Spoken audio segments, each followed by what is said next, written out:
찬송가 449장으로 찬송하겠습니다. 449장 찬송입니다.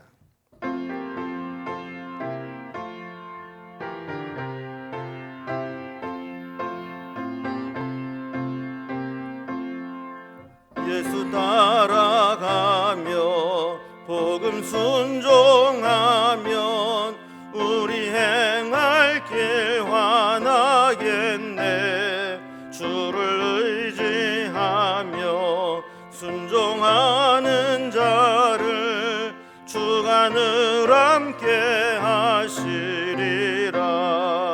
의지하고 순종하는 길은 예수 안에 즐겁고 복된 길이로다.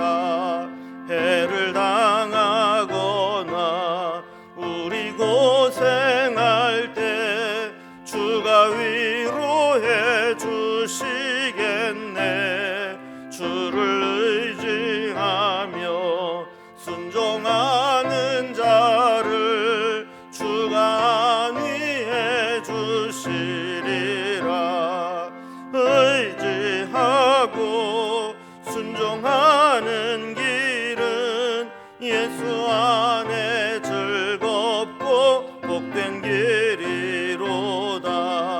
남의 짐을 지고 슬픔 위로하면 주가 상급을 주시겠네.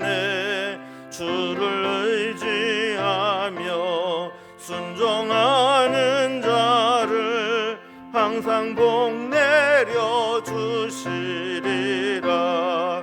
의지하고 순종하는 길은 예수 안에 즐겁고 복된 길이로다. 우리 받은 것을 주께 다 드리면 우리 기쁨이 넘치겠네. 주를 의지하며 순종하는 자를 은혜 풍성케 하시리라. 의지하고 순종하는 길은 예수 안에 즐겁고 복된 길이로다. 주를 힘입어서 말씀 잘 배우고 주를 모시고 살아가세. 주를 의지하며 항상 순종하면 주가 사랑해 주시리라. 의지하고 순종하는 길은 예수 안에 즐겁고 복된 길이로다. 아멘. 오늘 함께 나눌 하나님 말씀은 구약성경 예레미야서 7장 16절에서 29절까지 말씀입니다. 예레미야 7장 16절에서 29절까지 구약성경 1062면에 있습니다. 말씀을 제가 봉독하겠습니다. 그런즉 너는 이 백성을 위하여 기도하지 말라. 그들을 위하여 부르짖어 구하지 말라. 내게 간구하지 말라. 내가 네게서 듣지 아니하리라. 너는 그들이 유다 성읍들과 예루살렘 거리에서 행하는 일을 보지 못하느냐. 자식들은 나무를 줍고 아버지들은 불을 피우며 부녀들은 가루를 반죽하여 하늘의 여왕을 위하여 과자를 만들며 그들이 또 다른 신들에게 전제를 부음으로 나의 노를 일으키느니라. 여호와의 말씀이니라. 그들이 나를 경노하게 함이냐. 자기의 얼굴에 부끄러움을 자취함이 아니냐. 그러므로 주 여호와께서 이와 같이 말씀하시니라. 보라, 나의 진노와 분노를 이곳과 사람과 짐승과 들나무와 땅의 소산에 부으리니 불같이 살라지고 꺼지지 아니하리라 하시니라. 만군의 여호와 이스라엘의 하나님께서 이와 같이 말씀하시되 너희 희생 제물과 번제물의 고기를 아울러 먹으라. 사실은 내가 너희 조상들을 애굽 땅에서 인도하여 낸 날에 번제나 희생에 대하여 말하지 아니하며 명령하지 아니하고 오직 내가 이것을 그들에게 명령하여 이르기를 너희는 내 목소리를 들으라. 그리하면 나는 너희 하나님이 되겠고 너희는 내 백성이 되리라. 너희는 내가 명령한 모든 길로 걸어가라. 그리하면 복을 받으리라 하였으나 그들이 순종하지 아니하며 귀를 기울이지도 아니하고 자신들의 악한 마음을 꾀하 완악한 대로 행하여 그 등을 내게로 돌리고 그 얼굴을 향하지 아니하였으며 너희 조상들이 애굽 땅에서 나온 날부터 오늘까지 내가 내 종 선지자들을 너희에게 보내되 끊임없이 보내었으나 너희가 나에게 순종하지 아니하며 귀를 기울이지 아니하고 목을 굳게 하여 너희 조상들보다 악을 더 행하였느니라. 네가 그들에게 이 모든 말을 할지라도 그들이 너에게 순종하지 아니할 것이요 네가 그들을 불러도 그들이 네게 대답하지 아니하리니 너는 그들에게 말하기를 너희는 너희 하나님 여호와의 목소리를 순종하지 아니하며 교훈을 받지 아니하는 민족이라. 진실이 없어져 너의 입에서 끊어졌다 할지니라. 너의 머리털을 베어 버리고 벗은 산 위에서 통곡할지어다. 여호와께서 그 노하신 바 이 세대를 끊어 버리셨음이니라. 아멘. 사람들 사이 관계에서도 만약에 어떤 문제가 있어서 사이가 안 좋고 관계가 점점 나빠지고 있을 때 누가 중간에서 이렇게 중재를 해주게 되면 또 의외로 그것이 오해도 풀리고 또 화해도 되고 또 관계가 회복되는 경우도 있습니다. 당사자들은 사실 뭐 자존심도 있고 또 이해관계가 서로 얽혀 있기 때문에 당사자들이 직접 문제를 해결하고 자신들이 문제를 개선하고 문제를 풀어나가는 것은 어려울 수 있습니다. 누군가가 이렇게 중간에서 중재를 해주게 되는 것이 필요한 것이죠. 그러나 중재자가 어렵게 양쪽을 다 다니면서 설득도 하고 또 서로 좋은 이야기도 해주지만 도무지 마음이 열리지 않고 완고하게 나온다면 결국에는 중재를 포기할 수밖에 없는 것이죠. 하나님은 하나님과의 관계에서 멀어진 유다 백성들에게 이런 선지자를 중재자처럼 보내어서 계속해서 말씀을 주시고 그 말씀대로 돌아올 수 있도록 했던 겁니다.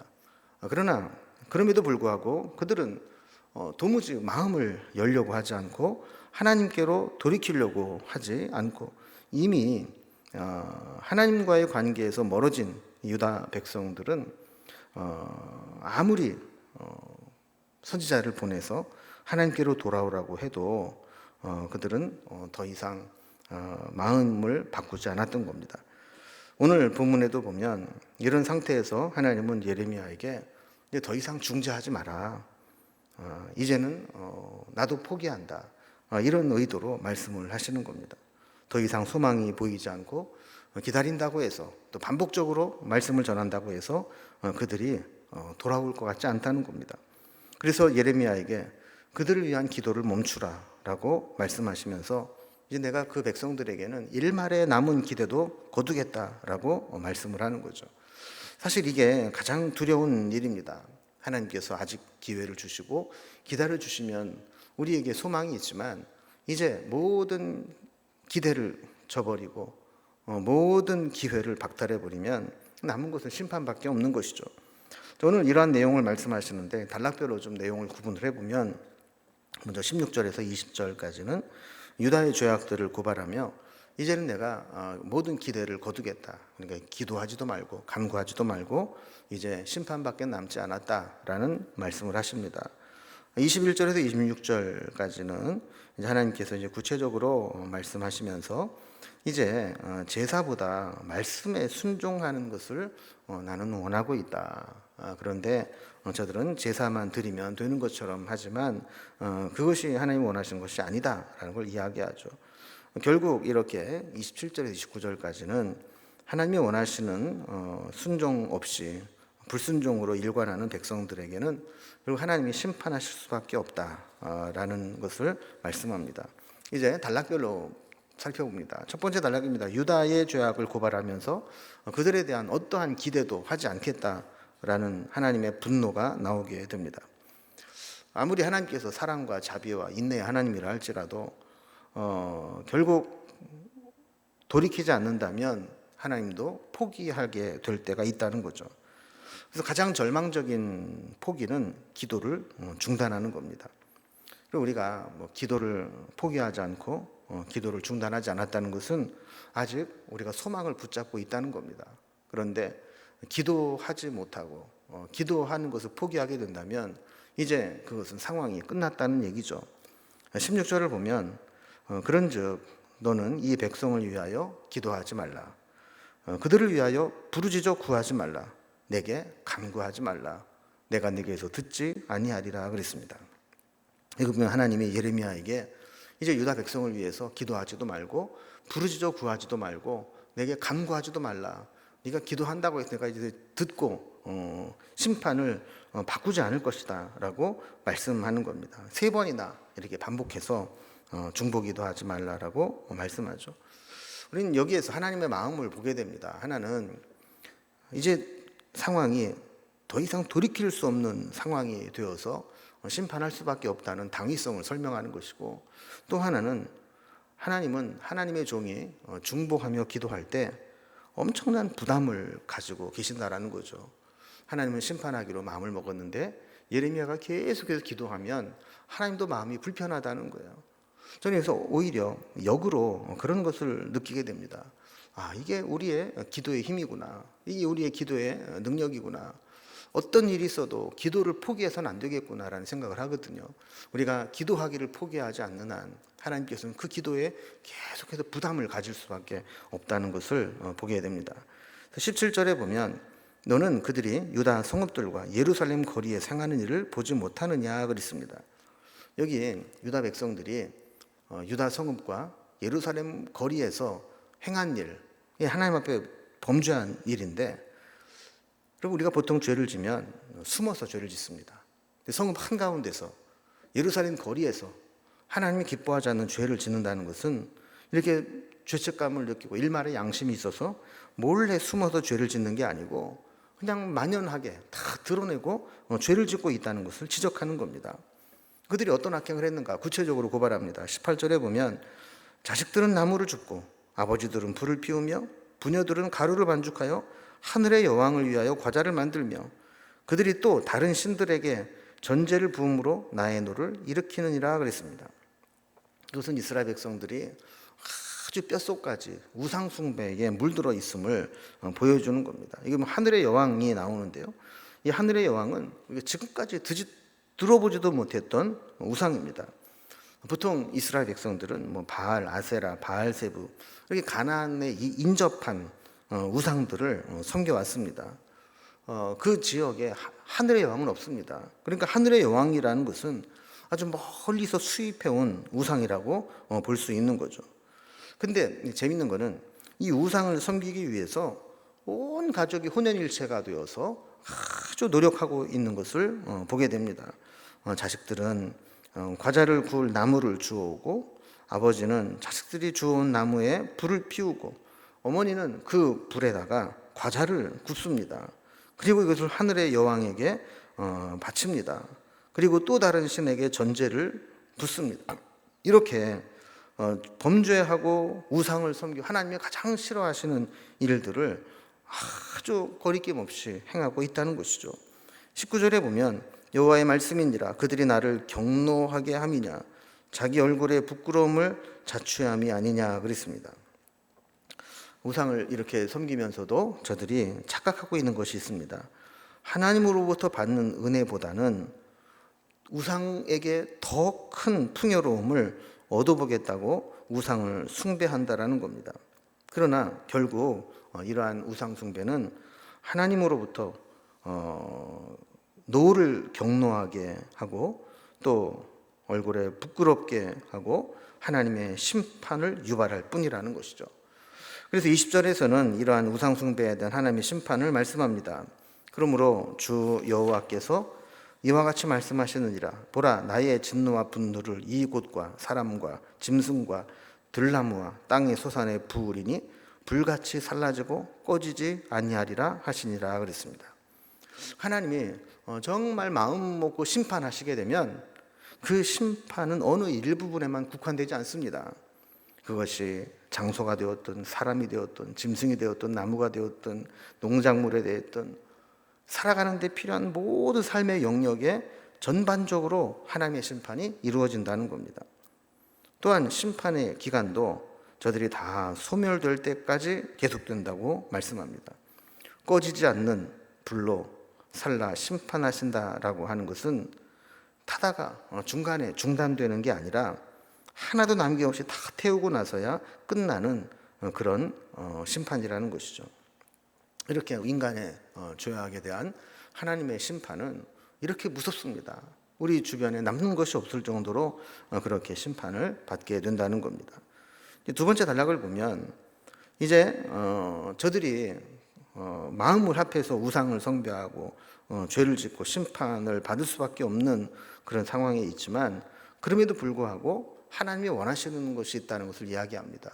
이렇게 제사 드리는 것보다 하나님 말씀에 순종하는 것을 하나님은 원하신다는 거죠. 이제 하나님은 이렇게 진짜 이스라엘 백성들에게 원하는 바를 말씀하시면서 그들이 하나님께로 돌아오기를 원하는 그런 마음의 미련을 하나님이 버리지 못하는 것을 보게 됩니다.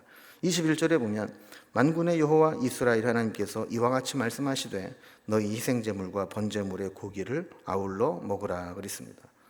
그러니까 참 무서운 말씀입니다. 원래 이 번제라고 하는 것은 완전히 태워드리는 제사입니다. 사람이 먹을 수 있는 게 아닙니다. 그런데 이제는 그 번제의 제물의 고기를 먹으라라고 말씀합니다.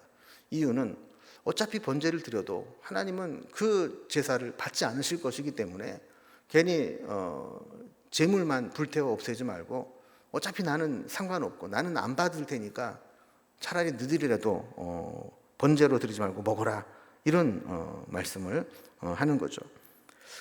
22절에 보면 사실은 내가 너희 조상들의 애굽 땅에서 인도하여 낸 날에 번제나 희생에 대하여 말하지 아니하며 명령하지도 아니하고 그랬습니다. 여러분, 이게 출애굽하면서 하나님께서 율법을 주신 것들을 생각을 해보면 이스라엘 백성들이 출애굽할 때에는 뭐 제사를 이렇게 드려라 뭐 이런 얘기 하지 않으셨습니다. 이미 출애굽을 시키고 난 후에 모압 평지에서 레위기에 이 말씀들을 주셨습니다. 그러니까 하나님께서 저들을 구원할 때 그들에게 정말 원하시는 것은 이런 희생이나 제사나 형식적인 어떤 예배가 아니라는 겁니다. 그러면 하나님이 정말 원하시는 것이 무엇이었을까? 23절에 보면 출애굽하면서 이거를 요구하셨다는 거예요. 오직 내가 이것을 그들에게 명령하여 이르기를 너희는 내 목소리를 들으라. 그리하면 나는 너희의 하나님이 되겠고 너희는 내 백성이 되리라. 너희는 내가 명령한 모든 길로 걸어가라. 그리하면 복을 받으리라 하였으나 그랬습니다. 하나님이 이스라엘 백성들을 애굽의 종살이에서 해방시켜서 구원해서 끌어내신 가장 중요한 이 목적은 그들이 형식적인 제사, 예배 행위를 드리는 것이 아니라 마음 중심으로 하나님의 명령을 듣고 하나님의 목소리에 순종하는 것, 하나님과 하나님 백성으로 살아가는 것, 그것이 정말 원하는 것이었다라는 겁니다. 그래서 그렇게 되면 하나님 백성이 되고 그리고 하나님께서 주시는 복을 받을 것이다라고 약속해 주셨다라는 것이죠. 그러나 유다 백성들은 이런 하나님의 뜻을 멀리했습니다. 24절에 있는 말씀과 같이 하나님이 원하시는 참된 신앙은 버리고 순종하지도 않고 그리고 귀를 기울이지도 않았습니다. 오히려 그들은 외형적이고 형식적인 제사만 잘 드리게 된다면 하나님 말씀에 순종하지 않고 귀 기울이지 않아도 하나님께 복을 받을 것이다 라고 생각을 했는데 결국 그들의 그러한 행위는 등을 내게로 돌렸다, 배신했다라는 이야기죠. 그러면서 하나님의 온갖 악을 행하게 되었다라고 지적하는 겁니다. 또한 25절과 26절에 보면 하나님은 처음부터 이렇게 선지자들을 보내서 끊임없이 하나님이 진짜 원하시는 것이 무엇인지 알리기 위해서 계속 끊임없이 선지자들을 보냈다는 거예요. 그러나 저들은 하나님의 말씀에 순종하지 않았고 오히려 목을 곧게 해서 조상들보다 더 악을 행했다고 지적하는 겁니다. 자, 그러면서 이제 세 번째 단락을 보면 자, 이렇기 때문에 결국에는 하나님의 심판이 임할 수밖에 없다는 것이죠. 하나님은 이 17절에서 예레미야의 선지자적 예언 사역이 이제 결국 아무런 결실을 보지 못할 것이라고 말씀합니다. 이 모든 말을 할지라도 저들은 듣지 않을 것이다. 순종하지 않을 것이다. 그리고 불러도 대답하지 않을 것이다. 이러면서 예레미야의 사역이 아무런 의미 없이 소득 없이 소멸될 것이다라고 말씀하는 거죠. 그래서 28절에 보면 결국 너희는 너희 하나님 여호와의 목소리를 순종하지 아니하며 교훈을 받지 아니하는 민족이라 이렇게 선언을 받게 되고 진실이 없어져 너희 입에서 끊어졌다 할지니라 그랬습니다. 그러니까 결국에는 이렇게 하나님의 말씀도 순종하지 않고 교훈도 듣지 않는 그런 백성이다. 이렇게 선언을 받게 되는 겁니다. 29절에 보면 이로 인해서 하나님의 심판은 임하게 될 것이고 그로 인해서 큰 슬픔에 잠기게 될 것을 이야기합니다. 이걸 이렇게 표현했죠. 너희의 머리털을 베어버리고 벗은 산 위에서 통곡할지어다. 여호와께서 그 노하신 바 이 세대를 끊어버리셨습니다. 그랬습니다. 당시에 삭발한다는 얘기는 죽음에 준하는 아주 극단적인 슬픔을 상징하는 것이었습니다. 또 저들이 우상 숭배하며 제물을 드렸던 산이 민둥산이 되고 거기에서 통곡하게 될 것이라고 말씀합니다. 그리고 결국 그 세대를 완전히 끊어버리시겠다라고 말씀하시는 거죠. 오늘 말씀을 보면 하나님의 인내, 하나님의 자비, 하나님의 기다림은 영원한 것이 아니라는 것을 알게 됩니다. 하나님께서 기회를 주시고 하나님께서 은혜를 주실 때 돌아와야지 그렇지 않게 되면 결국에는 하나님의 심판을 받을 수밖에 없다라는 것이죠. 우리가 오늘도 우리 자신을 하나님 앞에 말씀 앞에 살펴보면서 정말 우리에게는 구원받을 만한 이유가 있는지 정말 우리에게도 하나님의 심판을 받을 수밖에 없는 죄악된 모습이 여전히 남아있지 않은지 돌아보면서 끝까지 믿음으로 하나님이 원하시는 삶을 살기 위해서 우리 자신을 살피는 그런 삶이 될 수 있기를 주님의 이름으로 기원합니다. 기도하겠습니다. 하나님 아버지, 하나님께서 거듭거듭 선지자들을 보내시고 하나님이 원하시는 것이 무엇인가를 말씀하셔도 유다 백성들은 끝내 이 하나님 말씀을 거부하고 하나님께 등을 돌리고 멀어졌던 것들을 보게 됩니다. 그래서 결국 그들에게 기다리고 있는 것은 무시무시한 하나님의 심판밖에 없다는 것을 살펴보게 됩니다.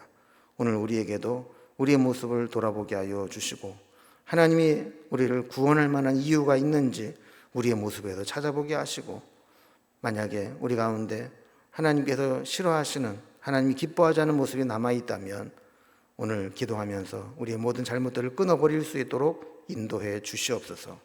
오늘 하루도 주님을 기쁘시게 하는 삶을 살게 하시고 삶의 자리에서 하나님의 백성답게 살아가는 것들을 확인하며 살아갈 수 있도록 인도해 주옵소서.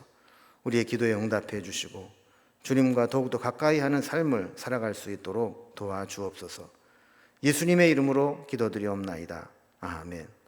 각자의 기도 제목들로 자유롭게 기도하시겠습니다.